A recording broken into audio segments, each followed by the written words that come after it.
사도신경 하심으로 2022년도 9월 5일 월요일 온라인 아침 기도에 하나님께 올려드리겠습니다. 전능하사 천지를 만드신 하나님 아버지를 내가 믿사오며 그 외아들 우리 주 예수 그리스도를 믿사오니 이는 성령으로 잉태하사 동정녀 마리아에게 나시고 본디오 빌라도에게 고난을 받으사 십자가에 못 박혀 죽으시고 장사한 지 사흘 만에 죽은 자 가운데서 다시 살아나시며 하늘에 오르사 전능하신 하나님 우편에 앉아 계시다가 저리로서 산자와 죽은 자를 심판하러 오시리라. 성령을 믿사오며 거룩한 공예와 성도가 서로 교통하는 것과 죄를 사하여 주시는 것과 몸이 다시 사는 것과 영원히 사는 것을 믿사옵나이다. 아멘. 찬송가 191장 찬송하시겠습니다. 내가 매일 기쁘게 주의 얘기를 나는 주의 팔에 나를 안보하며 내가 주의 큰 복을 받는 참된 비결은 주의 영이 함께함이라. 성령이 계시네 할렐루야 함께하시네. 좁은 길을 걸으며 맘에 기뻐하는 것 주의 영이 함께함이라. 저는 죄에 빠져서 평안함이 없을 때 예수 십자가의 공로 힘입어 그 발 아래 엎드려 참된 평화 얻음은 주의 영이 함께함이라. 성령이 계시네 할렐루야 함께하시네. 좁은 길을 걸으며 맘에 기뻐하는 것 주의 영이 함께함이라. 나와 동행하시고 모든 염려하시니 나는 숲의 새와 같이 기쁘다. 내가 깊은 밤으로 주의 뜻을 행하는 주의 영이 함께함이라. 성령이 계시네 할렐루야 함께하시네. 좁은 길을 걸으며 맘에 기뻐하는 것 주의 영이 함께함이라. 세상 모든 욕망과 나의 모든 정욕은 십자가의 힘이 못을 받았네. 어두운 밤이 지나고 무거운 짐 벗으니 주의 영이 함께함이라. 성령이 계시네 할렐루야 함께하시네. 좁은 길을 걸으며 맘에 기뻐하는 것 주의 영이 함께함이라.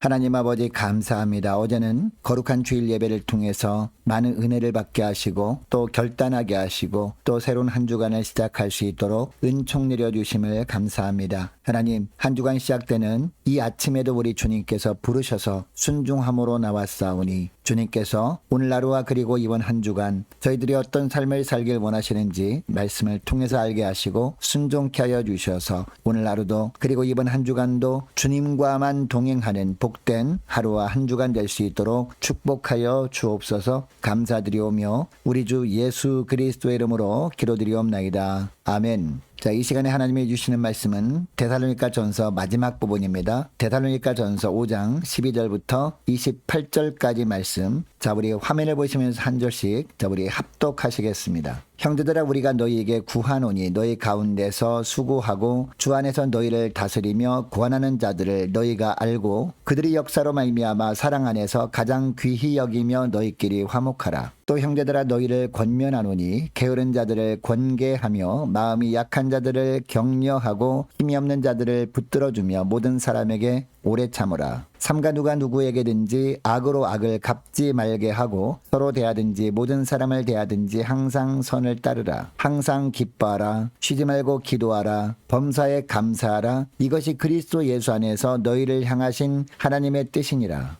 성령을 소멸하지 말며 예언을 멸시하지 말고 범사에 헤아려 좋은 것을 취하고 악은 어떤 모양이라도 버리라. 평강의 하나님이 친히 너희를 온전히 거룩하게 하시고 또 너희의 온 영과 혼과 몸이 우리 주 예수 그리스도께서 강림하실 때에 흠없게 보존되기를 원하노라. 너희를 부르시는 이는 미쁘시니 그가 또한 이루시리라. 형제들아 우리를 위하여 기도하라. 거룩하게 입맞춤으로 모든 형제에게 문안하라. 내가 주를 힘입어 너희를 명하노니 모든 형제에게 이 편지를 읽어주라. 우리 주 예수 그리스도의 은혜가 너희에게 있을지어다. 아멘. 오늘 말씀은 데살로니가 전서 마지막 부분입니다. 여러분, 우리가 살면서 가장 중요한 것은요, 삶의 목적이 있어야 한다는 겁니다. 분명한 목표를 정하고 그 목표를 향해 나갈 때 무의미한 삶을 살지 않게 되기 때문이죠. 그런데 소리문답 1문에 보면 하나님을 영화롭게 하는 것과 그를 영원토록 즐거워하는 것이 우리 하나님의 자녀들에게는 하나님의 정하신 삶의 목적이라고 하고 있습니다. 바울은 예수님을 만난 이후에 늘 생각하는 것이 바로 이것이었습니다. 어떻게 하면 삶 속에서 하나님을 영화롭게 할 것인가, 그리고 하나님의 자녀들에게 어떻게 하든지 이런 삶을 살도록 하는데 일생을 바칠 것인가, 이것을 생각하며 살았습니다. 이런 분명한 목적을 정하니까 다른 것들은 그렇게 중요하게 생각되지 않았습니다. 그래서 그동안 자신이 살아오면서 쌓아왔던 모든 것들을 뒤로 할 수 있었던 겁니다. 바울이 이 데살로니가 교인들에게 편지를 쓸 때 데살로니가 교인들에게 바라는 것도 바로 이것이었습니다. 우리는 며칠 동안 바울이 데살로니가 교회에 썼던 첫 번째 편지를 새벽마다 묵상하였습니다. 그런데 내용을 보면 하나님을 영화롭게 하는 삶을 살기 위해서 어떤 삶을 살아야 하는지에 대한 내용이었습니다. 그러면 여러분, 우리가 어떻게 사는 것이 하나님을 영화롭게 하는 삶일까요? 자, 오늘 본문에서 바울은 분명히 말합니다. 회복된 삶입니다. 23절 말씀을 보면 평강의 하나님이 친히 너희를 온전히 거룩하게 하시고 또 너희의 온 영과 혼과 몸이 우리 주 예수 그리스도께서 강림하실 때에 흠없게 보존되기를 원하노라 라고 합니다. 예수님이 이 땅에 다시 오실 때 우리 영혼이 거룩하게 보존되는 것,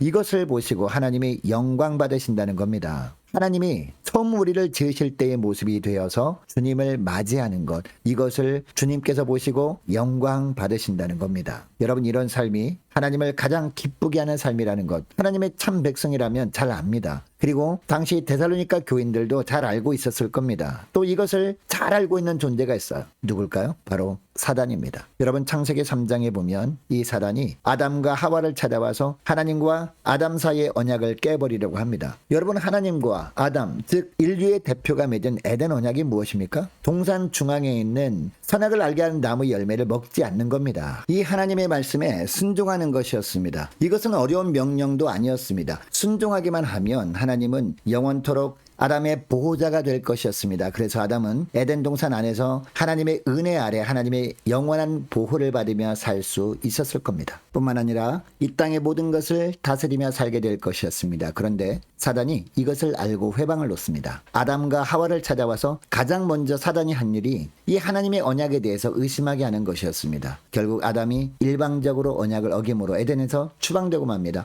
그럼에도 불구하고 하나님은 언약을 신실하게 지키시기를 원하셨습니다.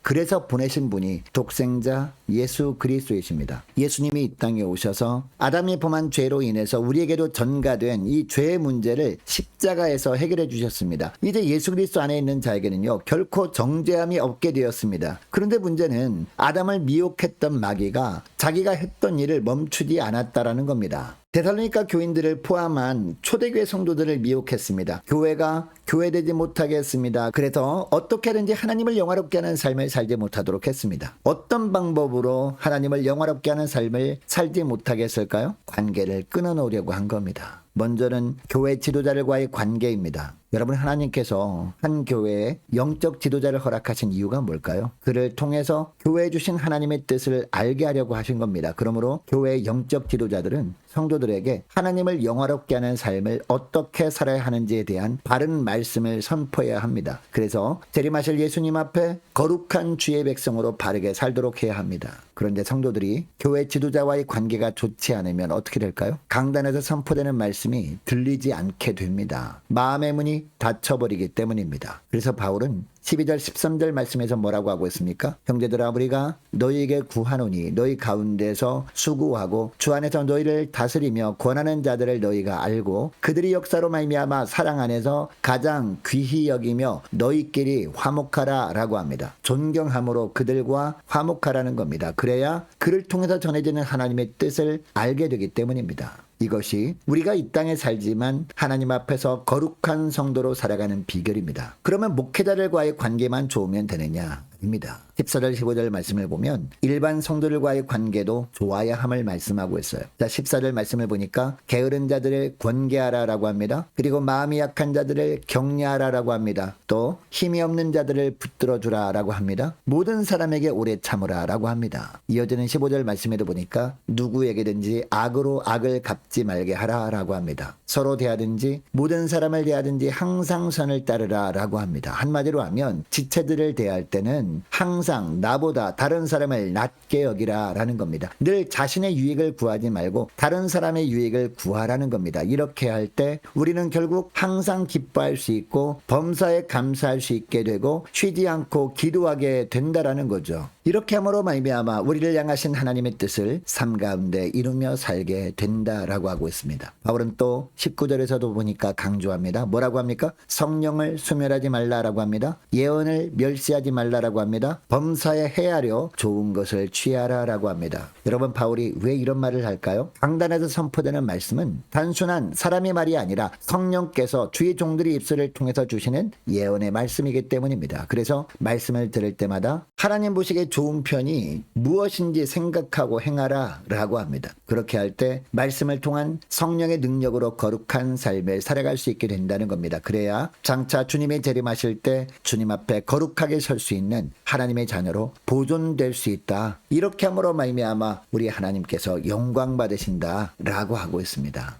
여러분이 그것을 기억하고 오늘 기도할 때 이렇게 기도했으면 좋겠습니다. 주님, 무엇보다 교회 모든 성도들이 목회자와 더욱 화목하게 하여 주옵소서. 성도들과의 상호관계에서도 나의 유익보다 다른 사람의 유익을 먼저 생각함으로 말미암아 더욱 사랑으로 연합하게 하옵소서. 주님이 재림하실 때 거룩한 주님의 형상으로 회복된 가운데 주님 앞에 설 수 있도록 잘 준비되어짐으로 말미암아 모든 삶의 목적이 하나님을 영화롭게 하는 삶의 목적이 되게 하옵소서. 간절히 기도하기를 원합니다. 한 주간 동안 각 가정과 직장과 사업장을 위해서 그리고 성도들과 저와 여러분 한 사람 한 사람과 자녀들의 삶을 붙들어 달라고 함께 기도하기를 원합니다. 하나님, 우리 함께 가는 교회가 모이기를 힘쓰는 교회 되게 하옵소서. 기도와 전도에 힘쓰는 교회 되게 하옵소서. 유초등부 중고등부 청년부를 위해서 각 구역과 남녀 전도회를 위해서 또 많은 환우들을 위해서 함께 기도하기를 원하고 군복무 중인 이시훈 형제를 위해서 함께 기도하기를 원합니다. 선교사님들 가정을 위해서 함께 기도하기를 원하고요. 나라 민족을 위해서 기도해 주시되 특별히 흰남노 큰 태풍이 올라오고 있는데 주님, 큰 피해 없도록 주님께서 이 나라의 땅을 지켜달라고 함께 기도하기를 원합니다. 자, 우리 교회의 앞날을 위해서 함께 기도하기를 원하고 저와 여러분이 가지고 나온 기도 제목을 놓고 자, 우리 함께 기도하기를 원합니다. 기도하겠습니다.